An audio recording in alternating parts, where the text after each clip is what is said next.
ராமதாஸ் அவர்களுக்கு எதுக்கு இந்த வயசுல இந்த வேலை? அப்படின்ற மாரி. அப்படிலாம் தப்பான வார்த்தை. ஒரு மனிதன் எந்த நேரத்திலும் அவனுக்கு உயிர் துடிப்புடன் இருக்கும் முறையில் அவன் போராடலாம். அவர் உருவாக்குன கட்சி. 46 வருஷமா இன்னைக்கு சொன்னாரு. செங்கல் செங்கலா அவர் கட்டினது. அவர் இல்லன்னா அந்த கட்சி கிடையாது. அன்புமணி கிடையாது. யாருமே கிடையாது. வயசாச்சுன்னா தூக்கி போட்டுருவீங்களா? இல்ல சார். அது வந்து ஒரு கட்டத்துல வளர்த்து குடுத்துட்டாரு. அடுத்த தலைமுறை அத வந்துருச்சு. அவர் முடிவு செய்யணும். நீங்களும் நானும் கிடையாது.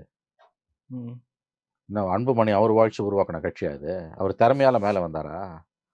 35 வயசுல அவர் திறமையால ராஜ்யசபா எம்பி ஆனாரா? இல்ல அவர் திறமையால மத்திய மந்திரி ஆனாரா? இல்ல அவர் திறமையால அதுக்கு பிறகு 2 டெர்ம் எம்பி ஆனாரா? ஒரு நாள் கூட பார்லிமென்ட்க்கு போறது கிடையாது.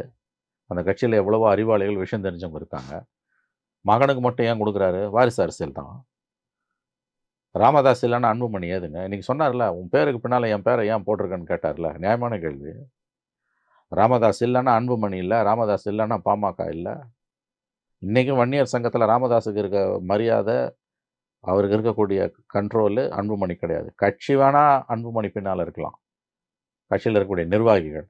ஆனா வன்னியர் சங்கத்துல நிர்வாகிகள், வன்னியர் சங்க உறுப்பினர்கள் பெரும்பாலானவர்கள் 80% மேல ராமதாஸ் கண்ட்ரோல்ல தான் இருக்காங்க. ராமதாஸ் ஆதரவாளர்களா தான் இருக்காங்க.